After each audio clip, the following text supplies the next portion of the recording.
루킹코에 오신 것을 환영합니다. 오늘은 유럽 최대의 비즈니스 지구인 라데팡스의 시작부터 미래 프로젝트까지 그 발전 과정을 되짚어 보겠습니다.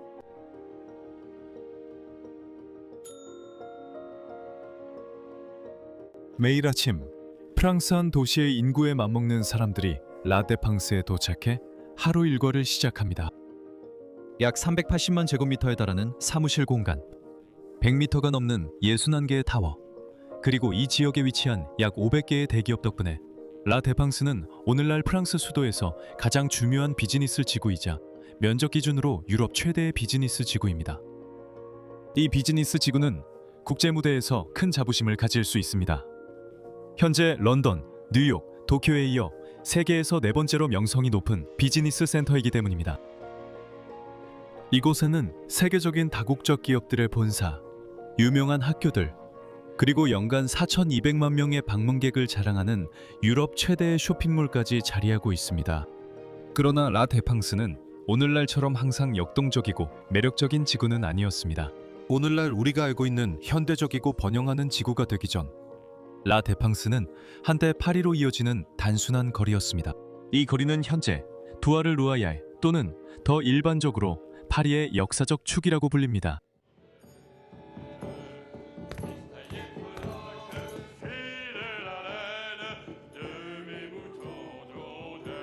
중세 시대 초부터 프랑스의 왕들은 루브르에 있는 왕궁을 떠나 생제르맹르의 숲에서 사냥을 하곤 했습니다.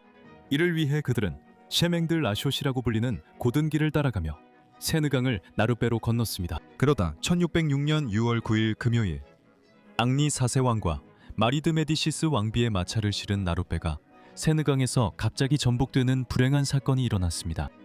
이 사건 이후 두 강변을 안전하고 신속하게 연결하기 위해 목조다리 건설이 시작되었습니다. 그 결과 르이의 첫 번째 다리가 세워졌습니다. 조금 후 루이 14세의 통치 아래 르네상스 시대의 정신과 원근법에 대한 탐구에 이끌려 왕의 수상 콜베르는 트리일리 정원을 설계하도록 그를 설득했습니다. 그때 태양왕의 저명한 정원사 앙그레 르노트르가 자신의 프랑스식 정원 양식을 도입했습니다. 그리고 트리일리 정원을 서쪽으로 제한하던 벽에 통로를 내는 공사를 시작했습니다. 이렇게 해서 왕실축과 샹젤리제, 이전의 그랑크루의 시작점을 표시하게 되었습니다. 원근분법을 추구하는 과정은 이후 1768년에 샹트코크 언덕 꼭대기까지 거리를 연장하게 되었고, 이곳이 훗날 비즈니스 지구가 늘어설 위치가 됩니다. 1870년 프로이센과의 전쟁이 끝난 후 센주의 총평유예는 파리 포위전 동안 도시를 방어한 군인들과 시민들의 영광을 상징하는 조각상을 세우기 위한 공모전을 개최하기로 결정했습니다. 1883년 8월 10일 10만 명에 달하는 엄청난 인파 앞에서 루이 에르네스트 바리아스의 조각상 라데팡스드 파리가 공개되었고, 이후 이 조각상이 이 지역의 이름이 되었습니다. 이 조각상은 현재 크르데팡스 타워 앞에 있습니다. 동시에 도시는 산업혁명에 접어들었고 파리는 점점 더 서쪽으로 발전하여 20세기 초에는 라데팡스 지역까지 확장되었습니다. 초원과 농장은 점차 공장과 기타 제조업으로 대체될 것입니다. 반면에 라데팡스 거리, 수많은 술집, 댄스홀, 예술가 작업실이 있었게 되는 제부기업. 반면에 라데팡스 거리지만 수많은 술집, 댄스홀이 있었게 된 개석도요. 구도엽, 이벌며 헤른, 술조불. 라데팡스 거리도 보존되었습니다. 끊임없이 증가하는 인구에 직면하여 대중교통이 개발되었고, 라데팡스와 에투알 광장을 연결하는 최초의 트램 노선이 건설되었습니다. 참고로 증기기관차는 각 역에서 다시 출발하기 전에 200도 섭씨의 물온도가 필요했다는 점을 알아두셔야 합니다. 이 때문에 사람들은 그것을 보일러라는 별명으로 부르게 되었습니다. 1920년대의 번성하던 시기에는 라데팡스를 대규모 비즈니스 단지가 개발될 새로운 지구로 만들자는 아이디어가 등장했고, 여러 개발 프로젝트가 제시되었습니다. 그 중에서도 1922년에 오규스트 오베르가 설계한 메종 트르 개발이 널리 알려져 있습니다. 이 프로젝트는 200m 높이의 마천루 두 줄을 나란히 배치한 것이었습니다. 4년 후인 1926년에 르코르비지에는 자동차와 보행자의 흐름을 엄격하게 분리하는 현재 지구의 모습을 이미 예견한 제안을 했습니다. 하지만 이 프로젝트들 중 어느 것도 당국을 설득하지 못했고 1950년대 후반이 되어서야 이 지역을 근본적으로 변화시키려는 야망이 현실이 되었습니다. 1958년에는 신산업기술센터, 즉 CNIT가 개관되었습니다. 그리고 라데팡스 공공개발기관이 설립되어 미래 지구를 건설하고 관리하며 활성화하는 역할을 맡게 되었는데 이 지구는 현대주의 운동의 원칙에 따라 설계되었습니다. 공간의 구성은 흐름의 엄격한 분리에 기반을 두고 있습니다. 따라서 역사적 축을 따라 배치된 보행자 육교는 보행자와 긴급 차량의 이동을 위해 사용되며 대중교통은 자동차와 마찬가지로 보행자 육교 아래에 위치해 있습니다. 1963년 에소 회사가 라데팡스에 처음으로 입주하여 12층 건물에 1,500명 이상의 직원을 한데 모으고 당시로서는 최상의 편안함을 제공했습니다. 예를 들어 이 건물에는 최초의 셀프 서비스 레스토랑 중 하나와 심지어 영화관도 있습니다. 이러한 새로운 통근 인구의 일일 이동은 파리에서 비즈니스 지구로 빠르게 연결하는 리얼 노선의 필요성을 매우 빠르게 불러오게 됩니다.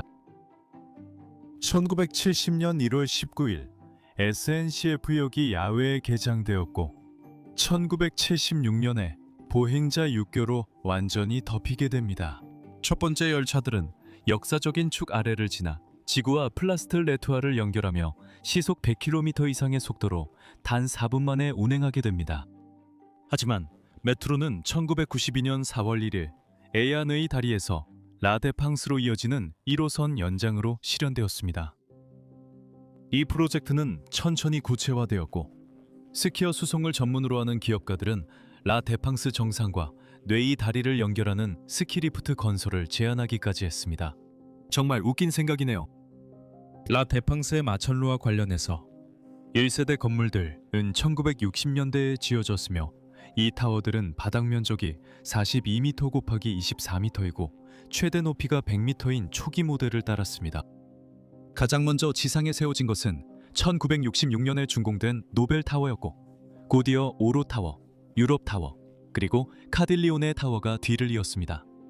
하지만 1960년대에 이미 훨씬 더 야심찬 프로젝트들이 제안되었습니다.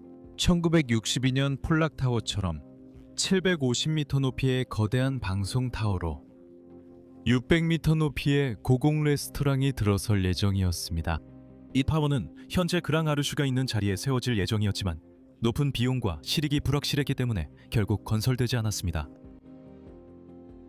1969년 EPAD에 의해 높이 제한이 상향 조정되어 같은 면적의 2배의 사무실 공간을 만들 수 있도록 200m 높이의 타워 건설이 허용되었습니다.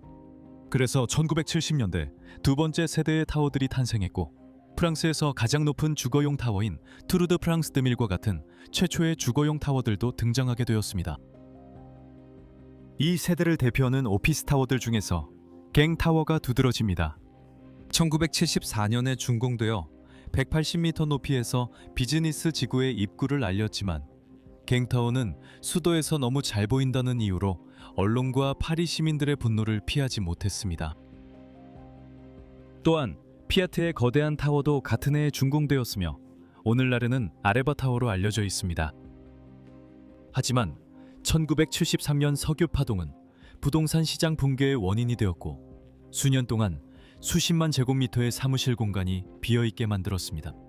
1980년대에 다시 건설이 시작되었고 1985년에 지어진 엘프타워처럼 더 밝고 쾌적하며 경제적인 3세대 타워들이 등장하게 되었습니다. 현재 이 타워는 토탈그룹 소속입니다. 1980년대는 또한 테트드팡스 공모전의 시작을 알리는 시기이기도 했습니다. 이 공모전의 목적은 파리의 역사적 축을 마감할 상징성이 강한 기념비적 건축물을 세우는 것이었고 1989년에는 그 결과로 라데팡스의 아르슈가 준공되었습니다. 덴마크 건축가 요한 오토 프란츠 프리케르손이 설계했으나 안타깝게도 그는 자신의 걸작이 준공되기 2년 전에 세상을 떠났습니다. 참고로 이 현대 기념비의 빈 공간에는 노트르담 대성당만큼 큰 건물도 들어갈 수 있다는 사실을 알아두세요.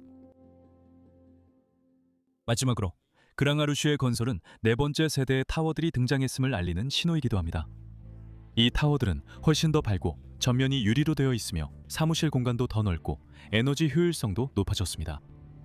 1995년에 소시에테 제네랄이 건설한 샤사뉴 타워와 알리칸테 타워, 그리고 끄엘 드판스 타워가 이 세대에 속합니다.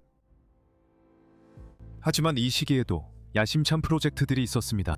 장더블의 끝없는 타워는 전부 콘크리트로 지어졌으며 당시 세계에서 가장 높은 마천루 중 하나가 되기 위해 425m에 도달해야 했습니다.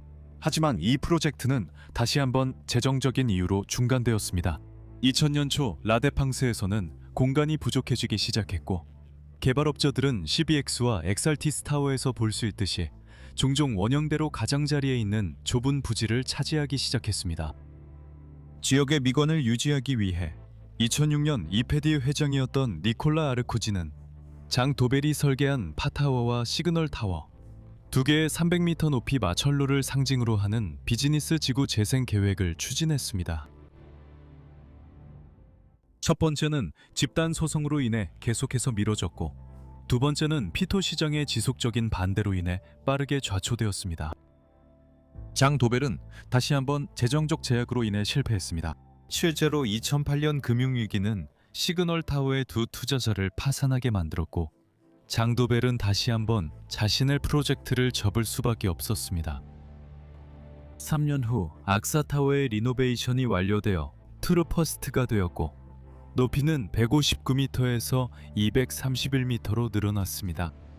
이로써 트루퍼스트는 프랑스 최고층 타워가 되어 몽파르나스 타워를 몇 미터 차이로 앞서게 됩니다. 라 데팡스, 지구의 재구성과 현대화는 계속되고 있으며 건설 프로젝트도 계속해서 늘어나고 있습니다. 예를 들어 2014년 이후로 마중가 타워, 알토, 생구뱅, 카르페젬 등과 같은 프로젝트들이 큰 성과를 내며 추진되고 있습니다.